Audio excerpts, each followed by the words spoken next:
Donc notre thème aujourd'hui c'est le ministère des sœurs. Et c'est un enseignement que vous devez tous connaître, seulement nous allons revoir un peu ce que la parole nous dit à ce sujet ensemble. Mais pour commencer, je désirais parler un peu du ministère en général, du service. Et j'aimerais lire d'abord un verset dans l'Évangile selon Jean, au chapitre 12. Évangile selon Jean, chapitre 12, verset 26. Si quelqu'un me sert, dit le Seigneur Jésus, qu'il me suive. Et où je suis, moi, là aussi sera mon serviteur. Si quelqu'un me sert, le Père l'honorera. Ce verset nous encourage à servir le Seigneur, en le suivant, premièrement, à faire ce qui est son bon plaisir, à faire ce qu'il a prévu pour nous, ce qu'il veut que nous accomplissions. Mais ce verset se termine aussi par une parole encourageante, c'est « Si quelqu'un me sert, le Père l'honorera ». C'est un encouragement de savoir que le Père aussi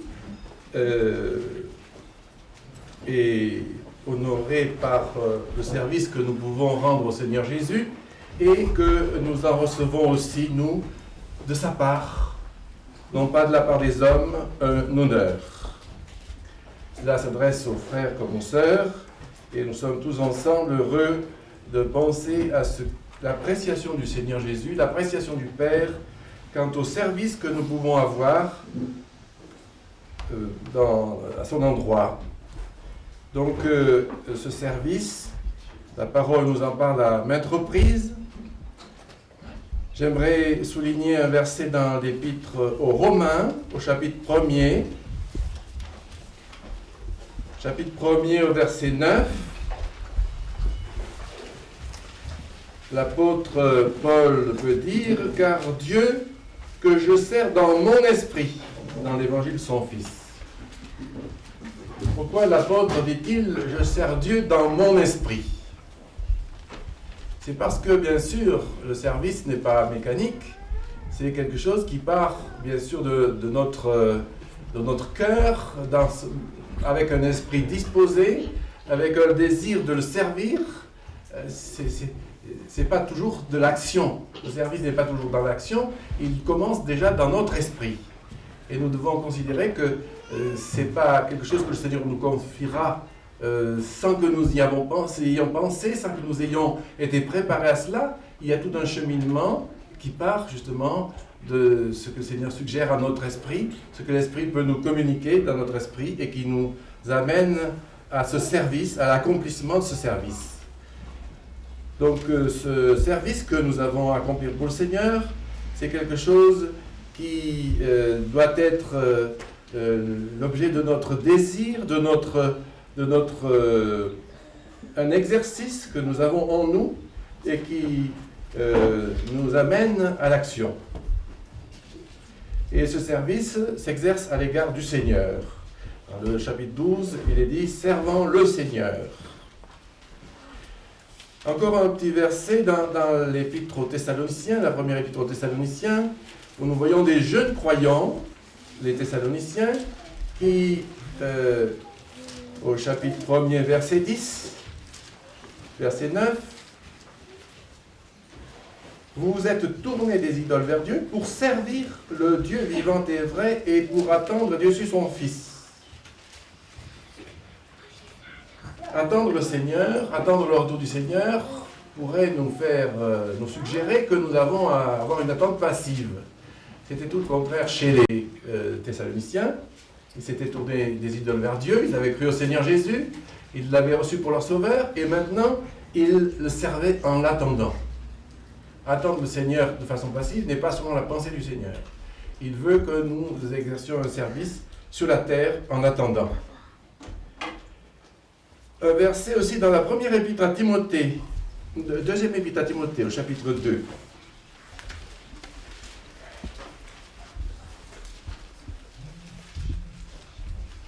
Verset 10.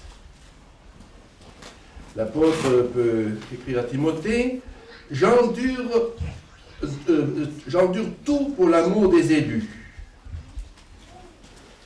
Donc il y a dans ce service que nous avons accompli pour le Seigneur, un cheminement, un désir que nous avons à avoir, un désir de l'honorer, le désir de lui être utile, le désir de faire quelque chose pour lui, alors qu'il a donné sa vie pour nous. Mais un désir qui n'est pas une voie royale, un tapis qui se déroule devant nous pour exercer un service et qui doit nous conduire à des honneurs et à des choses que les hommes désirent pour leur satisfaction. C'est un service qui peut s'accomplir de diverses manières, qui peut être, on pourrait dire, gratifiant, mais qui peut être aussi source de souffrance, qui peut être aussi source de difficultés.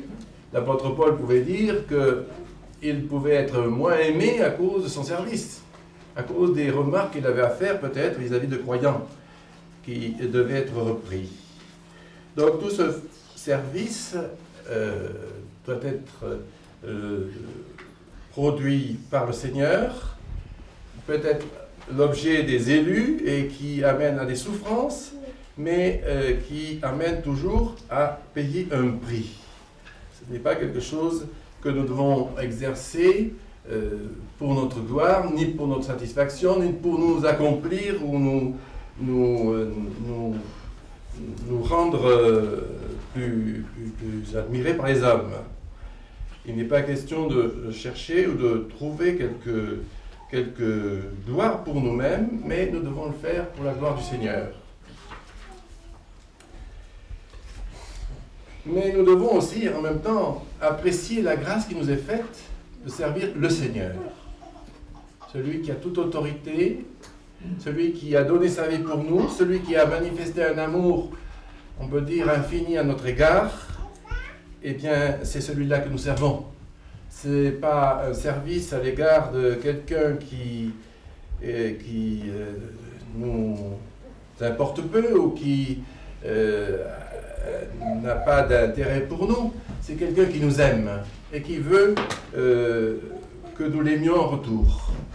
La vie du chrétien, c'est en quelque sorte l'expression d'une reconnaissance envers lui pour tout ce qu'il a fait pour nous. Un merci qui se traduit aussi bien par des paroles d'adoration, de louange et aussi par un service. Tout cela est comme continu en quelque sorte. Il n'y a pas de cloisonnement, bien qu'il y ait bien sûr une différence entre les choses. Service demande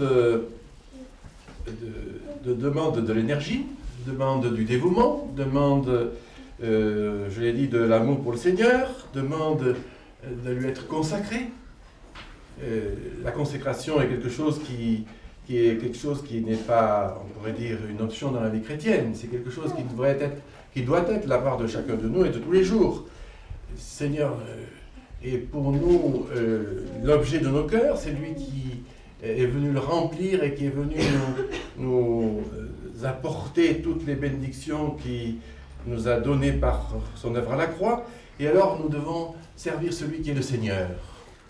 S'il est le Seigneur, c'est qu'il a autorité sur nous. C'est que nous devons servir en lui obéissant. Ce n'est pas un service de notre choix. C'est quelque chose qui est le résultat de la recherche de sa volonté. Donc ces choses sont importantes pour tout serviteur que nous sommes tous, parce que nous avons tous un service. Le Seigneur Jésus disait dans l'Évangile selon Marc, à chacun son ouvrage. Lorsque le maître s'en va, il donne à chacun son ouvrage. Service peut être l'occasion de difficultés, de souffrances, on a dit, ou de frustration même. Et c'est une chose que nous devons apprendre à gérer en quelque sorte. Dans le service, nous devons apprendre que seul le Seigneur nous recommande comme ses serviteurs à l'égard de ceux à qui nous avons exercé le service. Seul le Seigneur aussi peut nous en donner son approbation. Et c'est ce qui doit nous être le plus cher lorsque nous servons. Servir devant les hommes peut être source de souffrance ou de joie ou de félicitations peut-être parfois, mais cela peut être, cela a toujours un mélange de plusieurs choses, mais ce qui importe le plus, c'est d'avoir l'approbation du Seigneur. L'apôtre Paul le disait à Timothée aussi. Et j'ai vu quelque part une histoire qui m'avait interpellé au sujet du service. Il s'agissait d'un jeune qui était, sur l'histoire, dans une école biblique. Il avait une attitude et un air très radieux. Et ses professeurs le remarquaient, et il y a un de ses professeurs qui lui disait « Mais qu'est-ce que je donnerais beaucoup de choses pour avoir ton bonheur ?» Et lui, il a répondu « Eh bien, j'ai tout donné. J'ai tout donné. Le secret de son bonheur, c'est d'avoir tout donné sa vie au Seigneur et d'être, on peut dire, comme cet esclave. » L'apôtre Paul aimait bien se nommer esclave parce qu'il avait tout donné au Seigneur. Il s'était donné lui-même. Il trouvait son plaisir à être utilisé par le Seigneur quand il voulait, comme il voulait, comme on fait d'un esclave. Donc il y a ce bonheur à être donné au Seigneur qui nous affranchit peut-être de tout ce que le service pourrait avoir de difficile ou de frustrant à l'occasion. Et l'expérience doit être, bien sûr, de nous amener à confier tout au Seigneur, à le faire pour le Seigneur et à lui laisser le soin de nous recommander, de nous donner l'utilité qu'il a voulu auprès de ceux vers qui il nous conduit. Mais dans le service, nous devons aussi accepter nos limitations. Dans la parole, il y a plusieurs choses qui nous montrent que nous sommes tous, les frères comme les sœurs, limités de façon naturelle ou de façon selon la situation dans laquelle nous nous trouvons. J'avais noté un verset dans 1 Corinthiens 12. 1 Corinthiens 12. Premièrement, au verset 18. Dieu a placé les membres, chacun d'eux, dans le corps comme il l'a voulu. Il ne s'agit pas d'imitation ici, mais il s'agit là de la volonté de Dieu. La volonté de Dieu qui nous place là où il veut, comme il veut, et nous devons accepter cette place. Accepter cette place qui peut présenter à nos yeux aussi bien des avantages que des inconvénients. J'ai noté aussi Romains 9, au verset 20.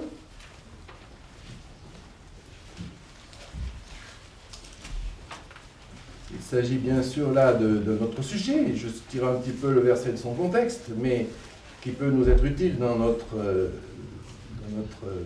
sujet. Mais toi, ô homme, qui es-tu qui conteste contre Dieu? La chose formée dira-t-elle à celui qui l'a formé, pourquoi m'as-tu ainsi fait? Donc nous devons nous accepter ce que le Seigneur a voulu de nous et ce qu'il a fait de nous. Et 1 Corinthiens 4, encore un dernier verset, au sujet de ce que nous pourrions avoir reçu. Je crois que j'ai fait une erreur de référence. Je pensais à ce verset où il est dit « Qu'as-tu que tu n'aies reçu ?» Pardon. Oui. Ah oui, c'est un peu plus bas. Oui, au milieu du verset. Oui, au verset. Qui est-ce qui met la différence entre toi et un autre? Et qu'as-tu que tu n'aies reçu? Et si tu l'as reçu, pourquoi te glorifies-tu comme si tu ne l'avais pas reçu? Donc, le service est un don que le Seigneur nous fait, une grâce, un privilège qu'il nous accorde de le faire pour lui, en reconnaissance pour tout ce qu'il a fait pour nous.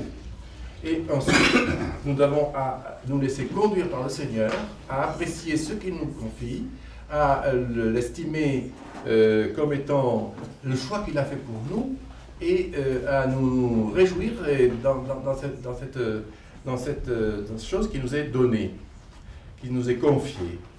Et donc c'est un grand privilège que nous devons vraiment apprécié, de pouvoir servir le Seigneur qui s'est donné pour nous. Maintenant, nous allons passer à notre sujet et parler un petit peu du ministère des sœurs. Le ministère des sœurs qui a ses particularités, comme aussi le ministère des frères a ses particularités. On lira quelques versets tout à l'heure, mais pour commencer, j'aimerais parler un petit peu de la position de la femme, qui est décrite déjà dans la Genèse et qui est maintenue dans toute la parole. La femme a été créée comme une aide ou un vis-à-vis pour l'homme, Adam, et elle lui a été donnée pour être avec lui. Mais dans la suite, la parole nous dit que la femme est la gloire de l'homme. Tout comme l'homme est la gloire de Dieu, dans 1 Corinthiens 11. Je trouve qu'il est important, quand on aborde le côté du ministère des sœurs, avec les problèmes ou les questions qui se posent à ce sujet, de comprendre la place de la femme, telle que Dieu l'a voulu, et de comprendre aussi ce qu'elle est pour l'homme, en quelque sorte. Si elle est une aide, un vis-à-vis, quelqu'un qui peut être utile ou qui peut dialoguer avec l'homme, qui peut lui apporter quelque chose, elle est aussi sa gloire. Et je pensais à ce que le Seigneur est et ce que l'Église est en rapport avec le Seigneur. Dans le couple humain, nous savons que Marie représente Christ et l'épouse représente l'Église. L'Église épouse de Christ. Et le mariage est placé à ce niveau dans l'Épître aux Éphésiens. Eh bien, quand nous voyons que l'épouse est le complément de Christ, bien sûr, personne parmi nous ne sera frustré de penser qu'il n'est que le complément, que nous ne sommes ensemble que le complément de Christ. Et c'est une chose qui nous honore beaucoup, je dirais, tous ensemble, de savoir que Christ a eu besoin de nous, quelque part, pour satisfaire son cœur, et qu'il nous a placés, donné cette place comme complément. Et aussi dans l'Épître aux Thessaloniciens, le deuxième Épître aux Thessaloniciens, il est question aussi de Christ qui sera glorifié dans les siens. Et je pensais justement à ce fait que la femme est la gloire de l'homme, en quelque sorte, qui est en quelque sorte... la gloire est toujours quelque chose, une manifestation, quelque chose qui est fait pour être vu. Quand Dieu est glorifié, c'est que ce qu'il est en lui-même est manifesté, est mis en évidence. Si mon attitude ou si mon service glorifie le Seigneur, c'est qu'il y a quelque chose du Seigneur qui est en vue dans ce que j'ai pu accomplir.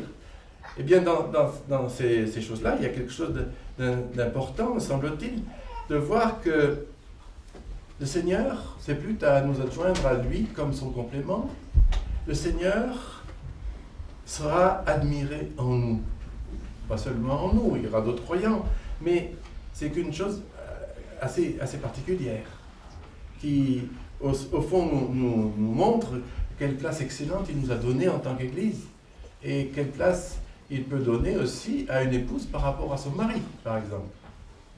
Une sœur par rapport au frère dans son service, d'une manière plus générale.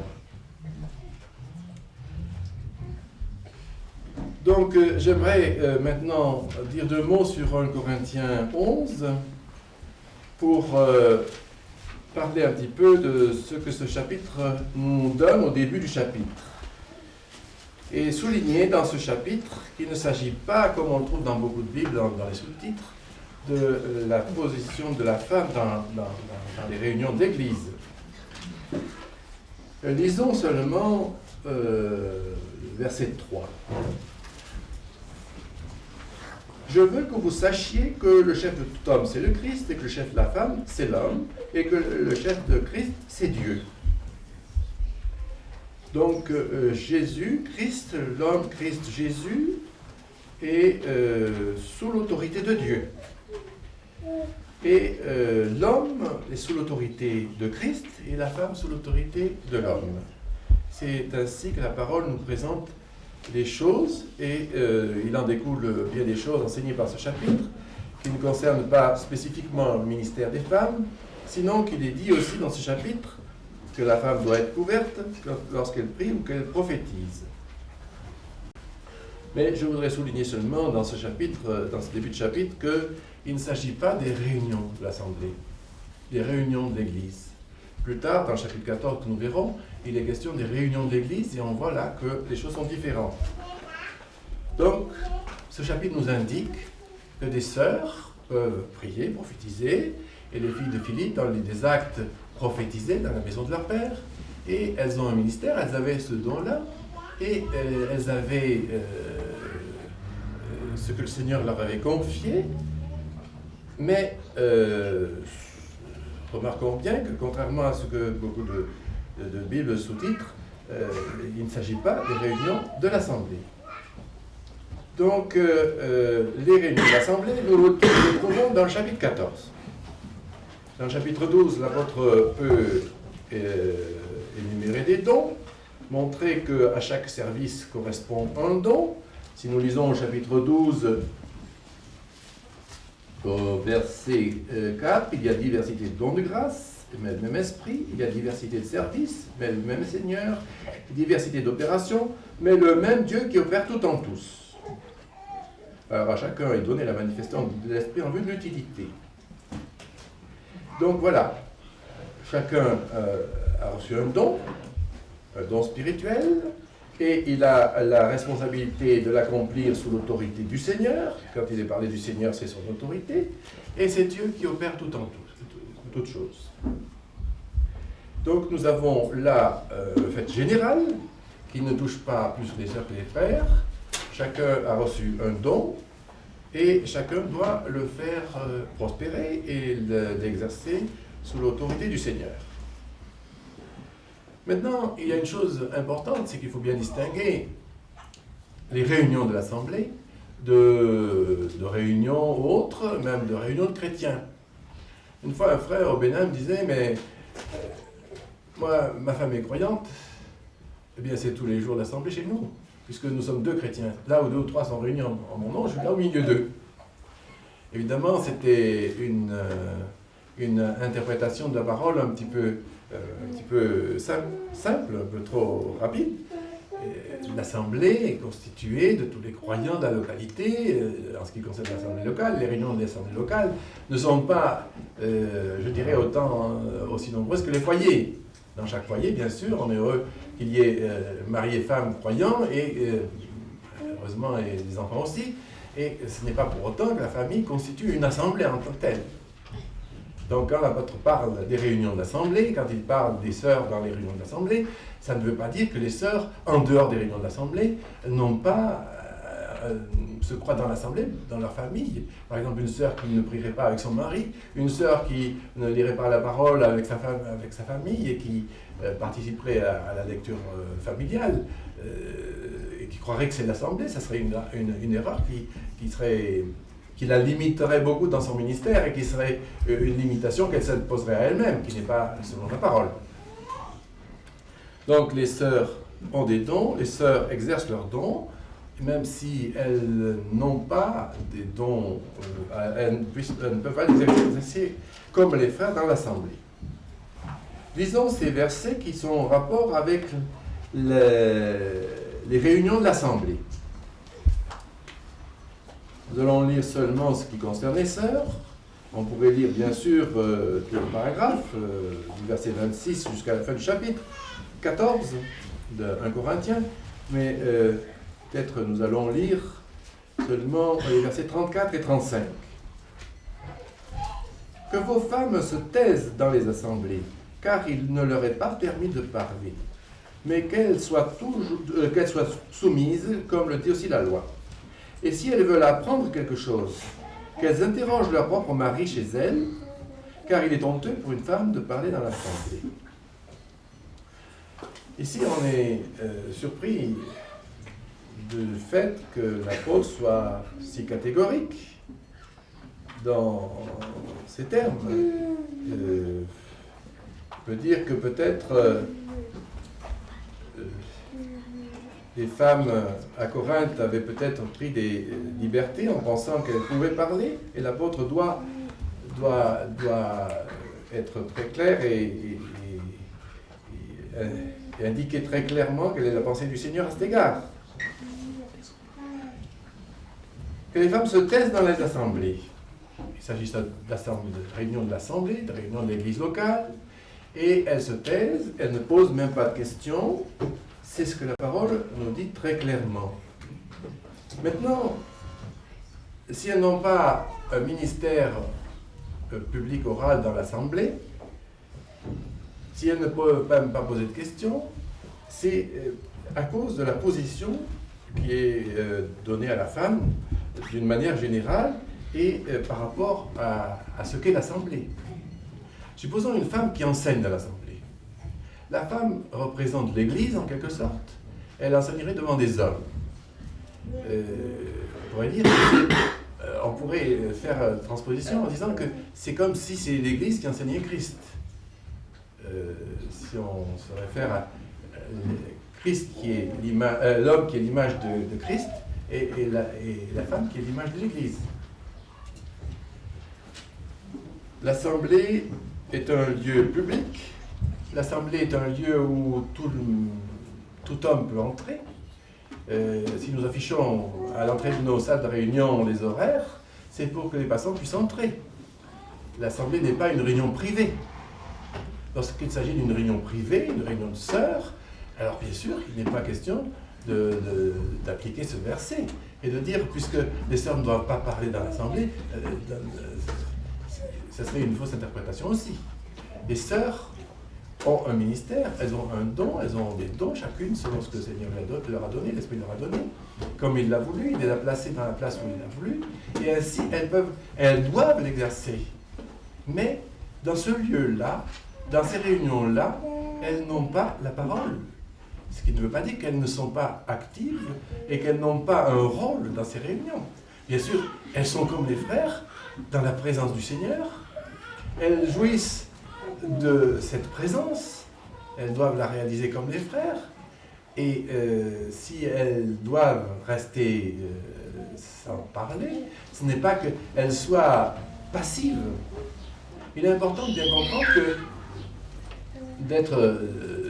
il y a beaucoup de frères aussi qui ne disent peut-être pas toujours grand-chose, et c'est pas pour autant qu'ils ne participent pas aux réunions. Être présent aux réunions, être présent et être impliqué dans les réunions, être acteur, on veut dire, spirituellement parlant. Par exemple, pour l'adoration, une sœur qui dirait « moi je n'ai rien dit, donc je n'ai pas adoré », ça serait une grave erreur.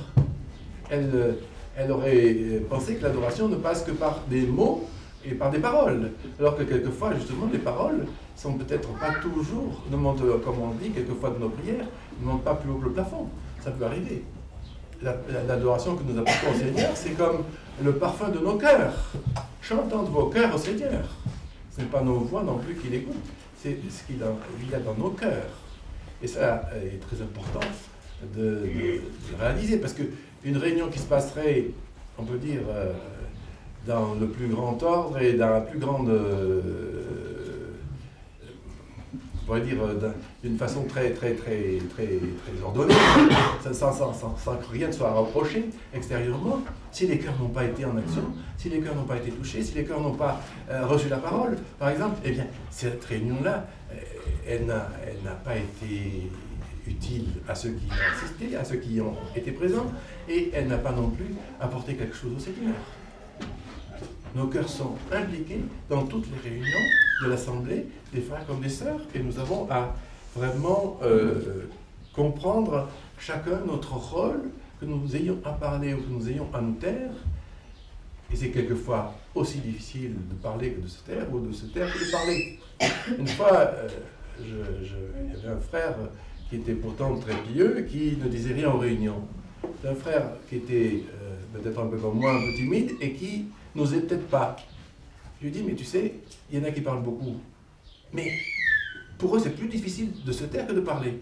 Pour toi, c'est plus difficile de parler que de te taire. Voilà, il faut trouver ce que le Seigneur a à nous dire, et il faut aussi l'exprimer quand c'est le moment, en cherchant la direction du Saint-Esprit. c'est comme ça que chaque frère doit, je pense, est exercé pour avoir une action dans les assemblées, dans les réunions de l'assemblée. Donc, ce chapitre dit clairement ce qu'une sœur chrétienne, une enfant de Dieu, pieuse, douée par l'Esprit, qui a un ministère, quelle est son attitude dans les réunions de l'assemblée. Mais elle peut en sortir enrichie, elle peut apporter beaucoup aussi dans l'adoration, elle peut, par ses prières, participer beaucoup à l'édification de l'assemblée, et par tout ce qu'elle peut avoir comme échange à l'extérieur de la réunion de l'assemblée, suite aux réunions de l'assemblée peut-être, apporter beaucoup à beaucoup de personnes, en particulier à ses sœurs. Donc, il ne faut pas limiter la vie de l'assemblée aux réunions de l'assemblée. Souvent, je fais la remarque que dans les Actes des Apôtres, au chapitre 2, il est question des 3 réunions que nous avons pour les assemblées, la réunion de culte, réunion d'édification, réunion de prière. Mais il y a quand même une 4e chose là, qui est citée, c'est la communion des apôtres. Les apôtres étaient avec les premiers croyants, c'était le début de l'Église, tout était en harmonie, et on voit que les croyants cherchaient cette communion avec les apôtres, cette communion fraternelle qui est cultivée journellement, lorsque l'occasion se présente, et qui peut prolonger très utilement les réunions qui ont lieu dans l'Assemblée. Donc ne pensons pas que tout se passe dans la réunion de l'Assemblée et qu'après c'est fini. Il y a donc une vie d'Assemblée, une vie collective qui implique aussi bien les frères que les sœurs et qui doit être vécue, qui est un sujet d'exercice, qui doit être un sujet d'exercice pour chacun et qui peut se manifester dans diverses occasions, par exemple par l'hospitalité et par des rencontres diverses, afin que l'Assemblée puisse être édifiée, non pas uniquement par une heure de réunion d'édification le dimanche, mais tout au long de la semaine et tout au long de l'année. Et là, les sœurs ont bien sûr une part importante de choses à faire et à accomplir. Elles doivent être exercées, comme aussi les frères qui n'ont rien dit dans l'Assemblée. Peut-être qu'ils vont avoir beaucoup un ministère à l'extérieur des réunions de l'Assemblée qui va être profitable à tous. Donc tout cela, il ne faut pas le négliger et il faut en être conscient. Bien sûr, ça peut demander un exercice particulier. Un frère qui a l'habitude de prêcher dans l'Assemblée, il est comme, on peut dire, attendu pour cela. C'est peut-être pas toujours une bonne chose parce qu'il peut peut-être se sentir forcé de parler parce que les autres se taisent.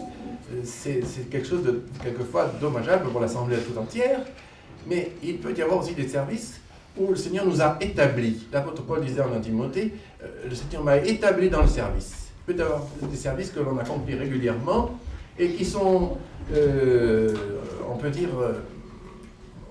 qui ne demandent pas l'exercice peut-être que peut avoir un service plus occasionnel. Mais présente l'inconvénient parfois de tomber dans une certaine routine, même si on a reçu le don qui permet d'exercer ce ministère. Et l'exercice est toujours profitable pour l'accomplissement d'un service.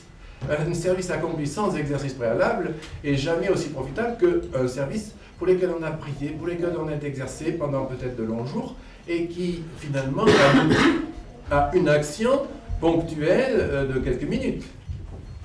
Et ce service peut être très profitable et peut être vraiment sous une direction beaucoup plus marquée de l'esprit que ce qui peut être dit en une heure dans l'Assemblée.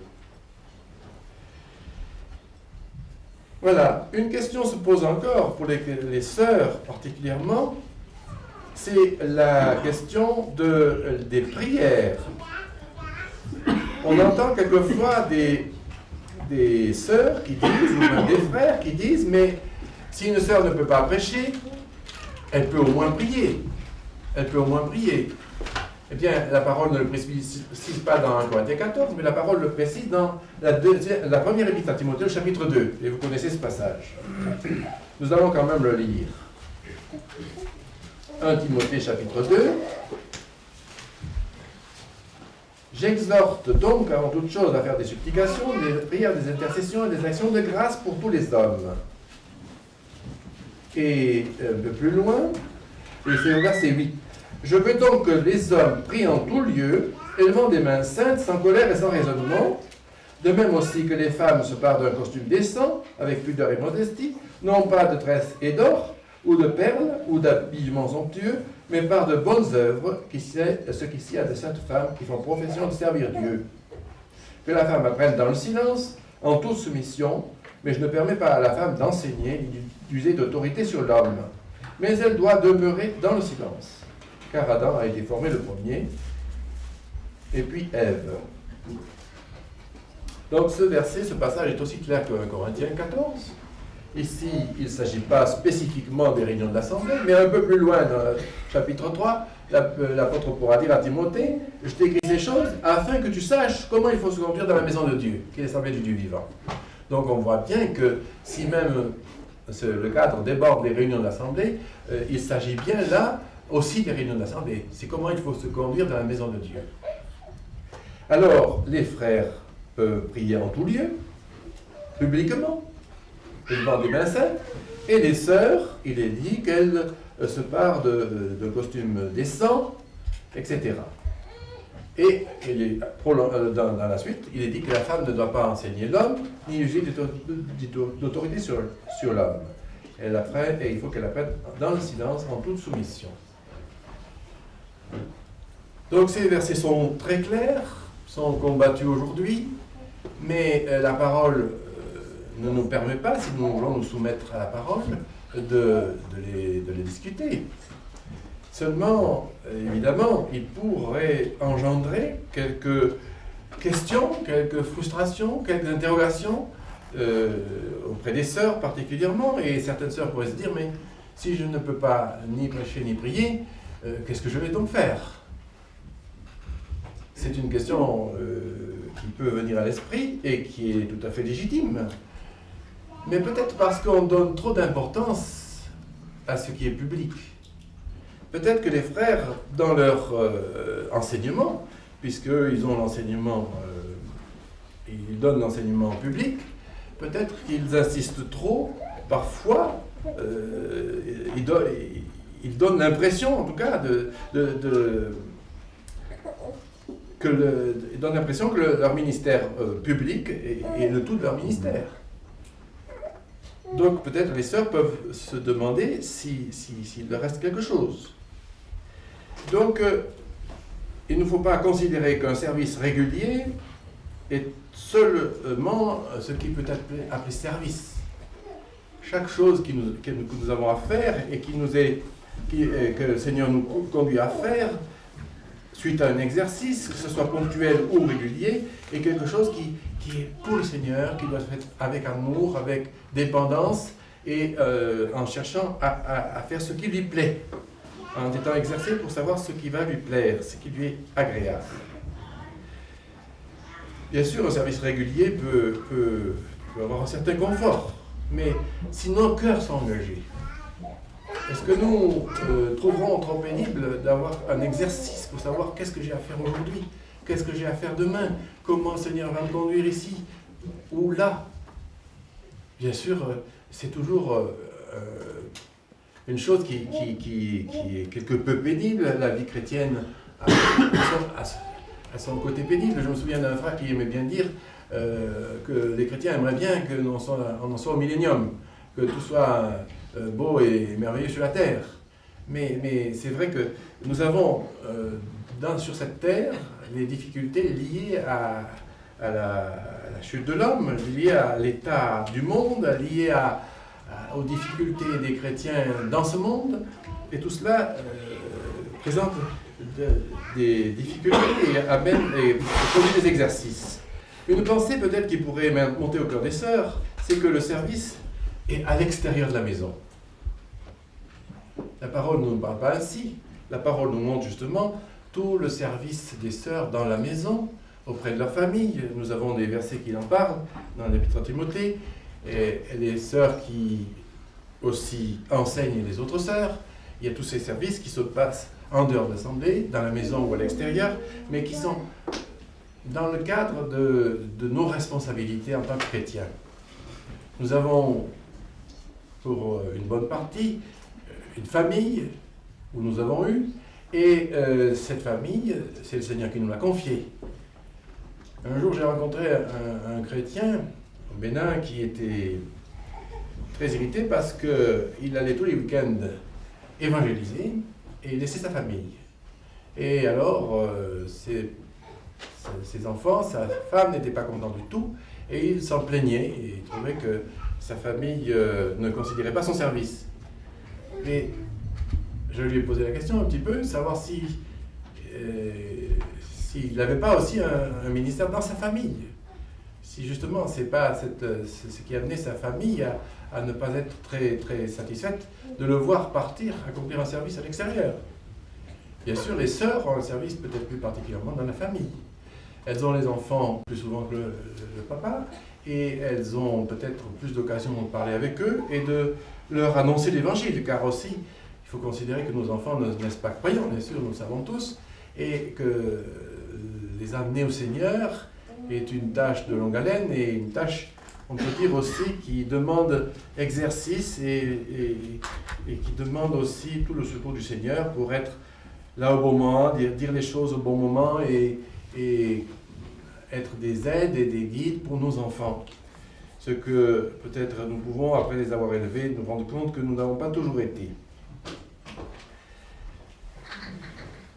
Les sœurs, bien sûr, ont aussi le privilège de pouvoir aider leur mari dans leur service. C'est un des aspects peut-être qui est important.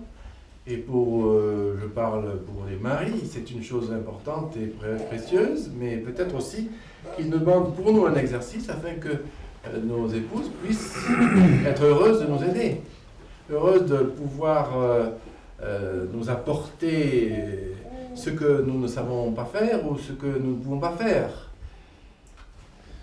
C'est une des choses peut-être qui demande peut-être des qualifications toutes particulières. Il y a dans la parole ce don d'aide qui paraît subalterne.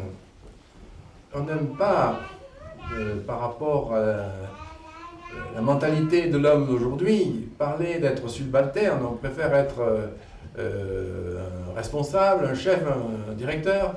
Et c'est vrai que ce n'est pas une chose très, très facile à accepter, mais c'est une chose qui est très utile. S'il n'y avait que des chefs dans ce monde, même pour les travaux séculiers, eh bien, il n'y aurait pas grand-chose de fait. Eh bien, il faut bien sûr toute l'aide d'une épouse pour pouvoir accomplir son ministère, et une aide spirituelle, non pas dans les choses matérielles seulement. Donc les sœurs trouvent là une opportunité qui peut être valorisée par leur époux s'il est conscient de ce qu'elles peuvent faire dans ce sens, pour eux et avec eux. Maintenant, dans le monde, on parle beaucoup d'égalité. En France, on parle de l'égalité, la parité, il faut qu'il y ait un même nombre de femmes parmi les élus, parmi les chefs, parmi les responsables d'entreprises, etc. Est-ce que c'est une question d'égalité? Bien sûr, c'est une égalité peut-être en termes de salaire, en termes de responsabilité, en termes de... Mais quand on parle d'égalité, on parle d'égalité de la personne. Et la parole ne dit jamais que la femme soit inférieure à l'homme. C'est quelque chose qui peut-être passe par l'intermédiaire du monde dans les esprits et qui peut être très préjudiciable pour l'accomplissement d'un service.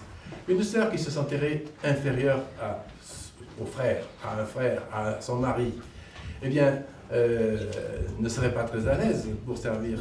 Elle se sentirait toujours incapable, quelque part. Le sentiment d'infériorité nous amène au sentiment d'incapacité. Et la capacité, bien sûr, ni les frères ni les sœurs ne l'ont par eux-mêmes en ce qui concerne le service pour le Seigneur. La parole nous affirme que notre capacité vient de Dieu. Et nous devons toujours avoir conscience de cela. Qu'as-tu que tu n'aies reçu, nous dit la parole. Et si cette capacité vient de Dieu, elle est donnée aussi bien aux frères qu'aux sœurs, dans tout ce qu'ils ont à faire, les uns comme les autres. Donc la parole ne parle jamais d'infériorité. Elle parle de différence. Elle parle de complémentarité, mais jamais d'infériorité.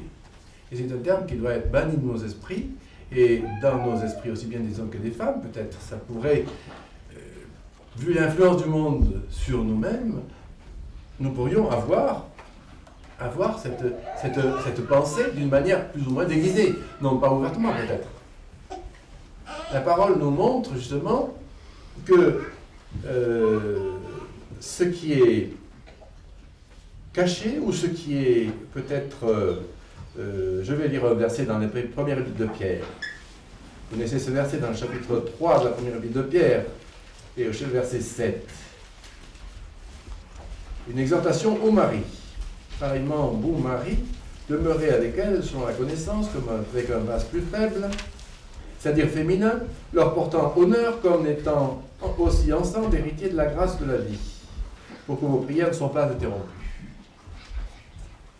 Ici, le mari est exhorté à considérer la différence qu'il y a entre lui et sa femme, un vase plus faible, différence qui ne la rend pas inférieure, mais qui fait qu'elle est différente, et dont il doit avoir conscience de cette différence, et il est dit de leur porter un honneur comme ça. Il faut que le mari porte honneur à sa femme, et au lieu de la mépriser à cause de la différence.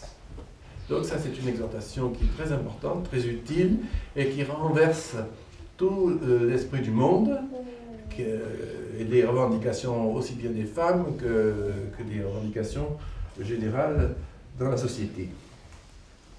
Donc, une femme est différente d'un homme, elle a une position différente, elle a un rôle différent, elle a une sensibilité différente, et cela la rend capable de faire ce que l'homme ne peut pas faire. Mais il faut que l'homme puisse aussi l'aider, la respecter, l'honorer ici, afin qu'elle puisse accomplir son service avec son mari et afin que leur prière ne soit pas interrompue. C'est une chose importante que dans le couple, il y a un partage, même au niveau du ministère. Si une sœur ne peut rien dire à son mari concernant son ministère, ou si un frère ne peut rien dire à son épouse concernant son ministère, c'est quand même très regrettable. Et s'ils ne peuvent pas prier ensemble pour beaucoup de choses, mais aussi pour leur ministère, c'est aussi quelque chose qui va nuire à l'accomplissement de leur service. Donc, il y a cette complémentarité et cette utilité de l'un envers l'autre.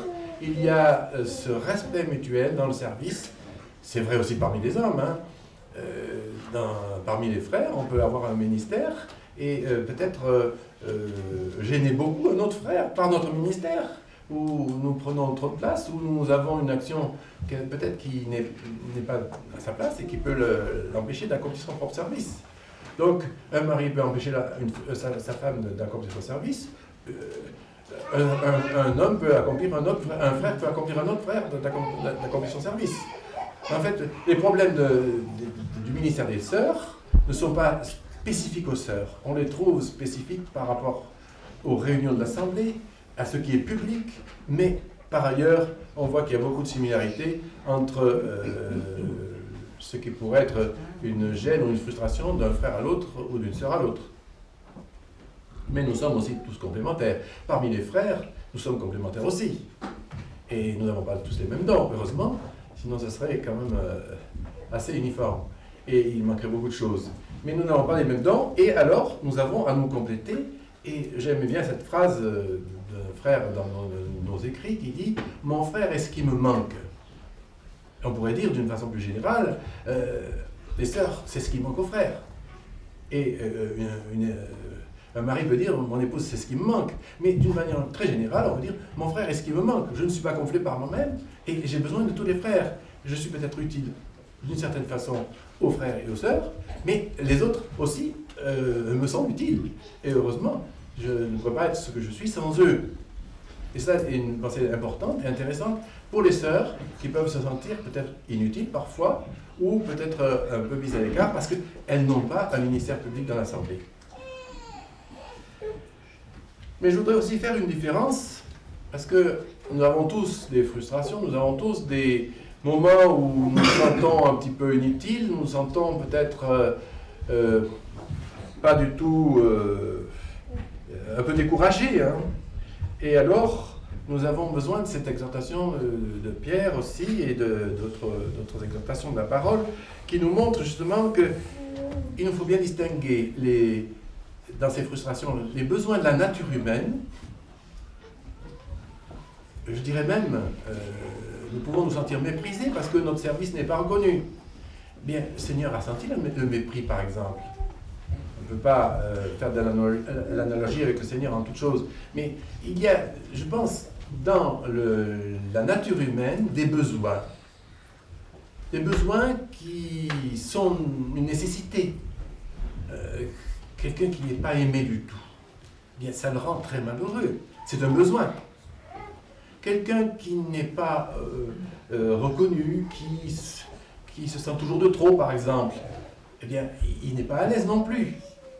Il y a un besoin humain derrière tout ça. Bien sûr, on pourrait dire, la chair peut s'en servir rapidement, et on peut tomber très rapidement dans l'insatisfaction due à un besoin naturel, à ce qui peut être un désir charnel. D'être en vue et d'être peut-être honoré par les hommes, ce qui est charnel. Mais je voulais faire un petit peu la distinction entre ces besoins naturels qui peuvent produire des frustrations parce que le contexte n'est pas parfait, jamais, et ce qui peut être charnel et qu'il faut juger.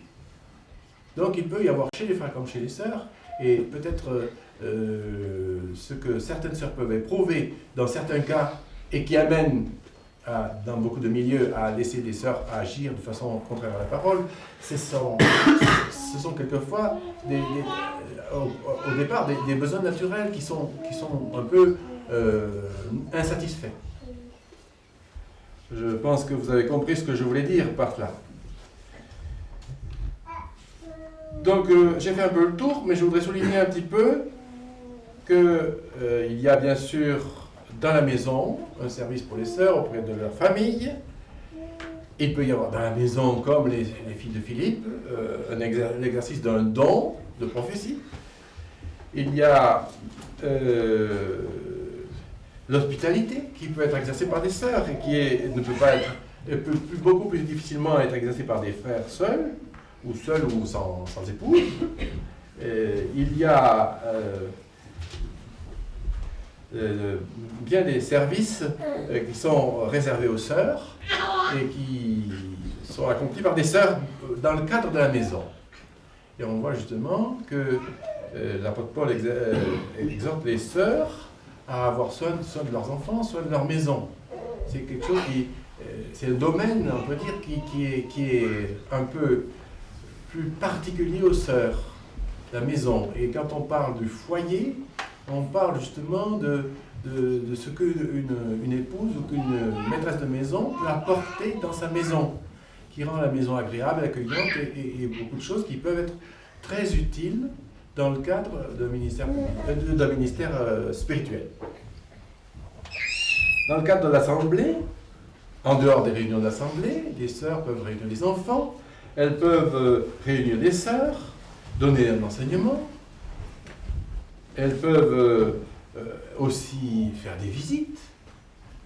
C'est vrai qu'il faut un nom pour cela. Ce n'est pas simple de faire des visites et d'aller voir des gens qui ont des besoins spirituels, qui sont découragés, leur présenter la parole et tout ça. C'est quelque chose qui est peut-être parfois difficile et qui demande un don et qui demande aussi de l'intérêt pour la personne, qui demande de l'amour. Et tout cela est aussi dans le cadre, peut être aussi bien dans le cadre d'un ministère d'un frère que d'une sœur. Et puis il y a bien sûr dans le monde, le ministère d'évangéliste s'exerce dans le monde. Et est-ce que les sœurs ne peuvent pas avoir un ministère d'évangélisation auprès des enfants, par exemple, dans le monde? Il existe des clubs d'enfants dans les quartiers défavorisés, des choses comme ça, qui peuvent être tout à fait faisables par une sœur qui se sentira appelée par cela. Et il peut bien sûr y avoir des contacts dans le quartier, dans le voisinage, et de bien des manières pour l'évangélisation, ou même pour l'édification de croyantes qui ne sont pas, on peut dire, dans notre milieu, mais que l'on connaît. Donc, en résumé, chaque sœur a un don, comme chaque frère, et a la responsabilité de l'exercer. C'est une responsabilité que nous avons devant le Seigneur, et c'est déshonoré que de ne pas l'exercer.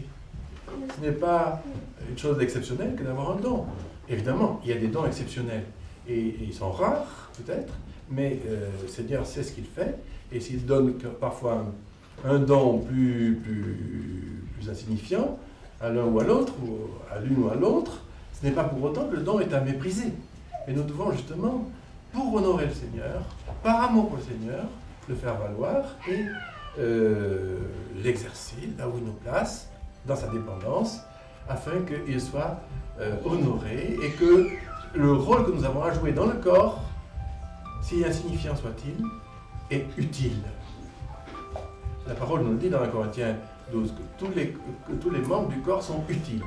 Et nous avons à le considérer, à ne jamais le perdre de vue.